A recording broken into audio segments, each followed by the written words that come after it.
What's up, guys? Volt here, bringing you a brand new Fast and Furious car remake. And today's remake, I'm bringing the 1995 Toyota Supra Mark IV from Furious 7. The very ending scene of the movie, which is very sad.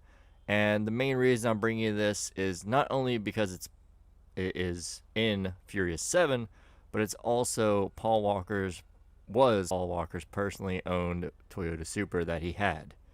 A very easy car to build, a very beautiful car to build, and a very great car to have in your collection if you're a Fast and Furious fan, a Paul Walker fan, or just a fan of Toyota Supras in general. It's a very iconic car. At the very end of the movie, they had the Mitsubishi Eclipse sounds from the very first Fast and Furious movie to replicate for the Supra sound. It was very odd. I don't know why they did it, but they did it. And it's a very iconic thing going on. I mean, it was his own personal Supra, and it's a beautiful Supra, by the way. I'm going to show you guys how to recreate it in today's video. So starting off with the base price, so you're going to need to go to the internet, go to the Travel Transport website, go down here to the Legendary Motorworks website, and you want to go a little bit down and find the Dinka Jester Classic. It is part of the After Hours DLC. It came out with the nightclub. It's supposed to come out with a Doomsday DLC, but instead they had to change a lot of things on it, and I'm glad they did. They did downgrade the performance on it, but it is still pretty nice of a car in general.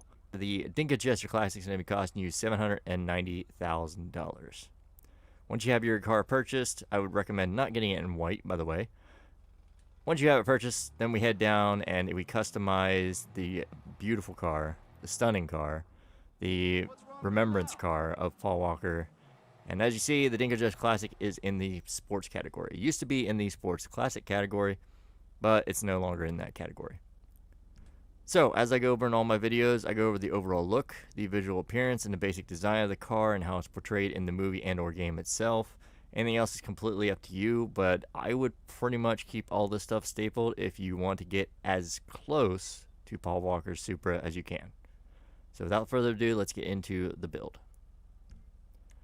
To start things off, you want to go with the front bumper, and you just want to go and keep that low splitter on there. It kind of adds a little bit of a lip to it, and it did have a little bit of an extension, and it makes it look a little bit more like a Supra. From there, we move on to the rear bumper. You just want to keep that stock. You don't want to add a diffuser onto it. It just looks stupid, and it doesn't fit the car at all. After that, we move on to the chassis. You want to just keep the stock chassis. There is no roll cage in this car at all, which is crazy. From there, we move on to the exhaust. You want to keep the single chrome exhaust on this thing. I wish it was on the left, just like any other Supra build I have. I wish it was on the left, but unfortunately, Rockstar puts theirs on the right. From there, we move on to the headlight covers. You want to keep them stock. You don't want to change them at all. It just keeps the lights looking pretty normal and similar. After that, we move on to the fenders. You just want to keep them stock. There's nothing to add on to there. So again, a fairly cheap car. Not too much customization so far. For the hood, you want to go with the custom hood. It's got a little bit of a lip to it, a little bit of an insert. You can't really see it too well, but it is there. Trust me on that. After that, we move on to the lights. You just want to keep them stock. And for the neon kit, there is no neon kit. I just put this on here just to see what color it was. After that, we move on to the livery. There's no livery on this car, so don't worry about putting one on there. Save yourself some money on that. From there, we move on to the plate. You want to put on the blue on white 2 plate, and you want to put on the custom plate, which I made. And it is 6PCI098. Again, it is 6PCI098. And this is Paul Walker's custom personal plate on his car. From there, we move on to the roof. Saving respect for last. You just want to keep the stock roof. After that, we move on to the skirts. You just want to keep the stock skirts. For the most part, the body does have just basic design. It doesn't have a body kit to it or anything. And for the spoiler, you want to put on the high-level spoiler, which makes it look pretty much like the Supra in real life, which is, I love it that they added this. Beforehand, they didn't have it. After that, suspension, you want to put on the street suspension. It's got a little bit of a lower to it, not too much. You don't want to lower it all the way to the ground.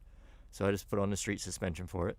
After that, we move on to the wheels. You want to go to wheel type. You want to go down here to the sport category. You want to go down to the chrome rims. And you want to put on the Cosmo chrome rims. These fit the best, even though they don't have the kind of like rivets or pull, like, I don't know, bolts or whatever on the outside of the rims, kind of like how I had in my Honda Civic build, which are these here. Unfortunately, it doesn't have those, but it is as close to the rims in real life as you can get in GTA Online. You don't need to worry about wheel color because they will be chrome. Again, if you can't afford chrome, you can always go with the alloy. After that, we move on to the tires. Tire design, there's no custom tires on these at all, so don't worry about that. Tire enhancements is up to you if you want to put bulletproof tires on or not. I apparently did when I made this, so oh well. And tire smoke, white tire smoke. Last but not least, I had a little bit of trouble with this. I wasn't really sure what tint to go for, so I went with a dark smoke. He's got tint on his windows, so it's not none. It's not light smoke, it's a little bit darker, but it's not as dark as limo. So I would definitely go with at least a dark smoke. You guys can play around with it if you want, but I think dark smoke looks the best on this. Alright, and I'll see you guys in 2 seconds with a rolled steel primary color. Alright, and we're back. Now, as you can see, I have my car in my primered out rolled steel. Easy way to actually figure out how to make my custom crew color, or kind of see what changes on it when I put the crew colors and different colors on it. But this is all going to be just one color, which is going to be the custom crew color pure white. The color hex code will be on screen, as well as the RGB down in the description below, if you guys want that. So you want to put it on for the primary, so click that, and you also want to put it on for the secondary. For the trim color, you just want to keep it graphite, nice and dark interior. And for the pearlescent, you can either keep black on, or you can give it a little bit more white and put on ice white. And that is it. That is how you recreate Paul Walker's personally owned 1995 Toyota Supra Mark IV. That was actually put into the end of Furious 7 as a remembrance part of the movie.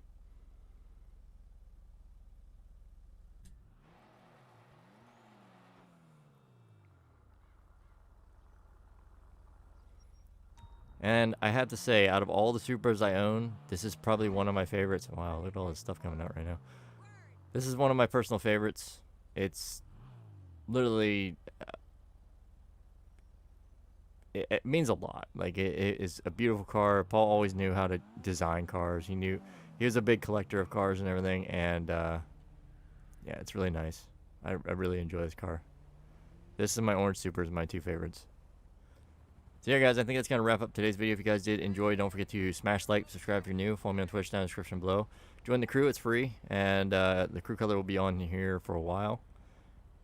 And I just want to say one other special thanks to Paul Walker. Thanks for being a part of my childhood.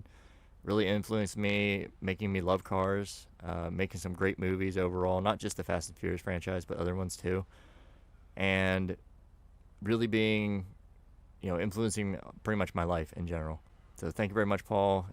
Thank you to your family, your brother, your mother, for being such a great person, great son, all of the above. And hope to see you again, when we get to see you. So, again, guys, thanks very much for watching. Thanks for tuning in, and I hope to see you guys in the next one. At the very end, I will be putting a Snapmatic of something I made, kind of reminiscing Furious 7 ending a little bit. And yeah, I think that's pretty much it. So I'll catch you guys later. I'm out. Peace.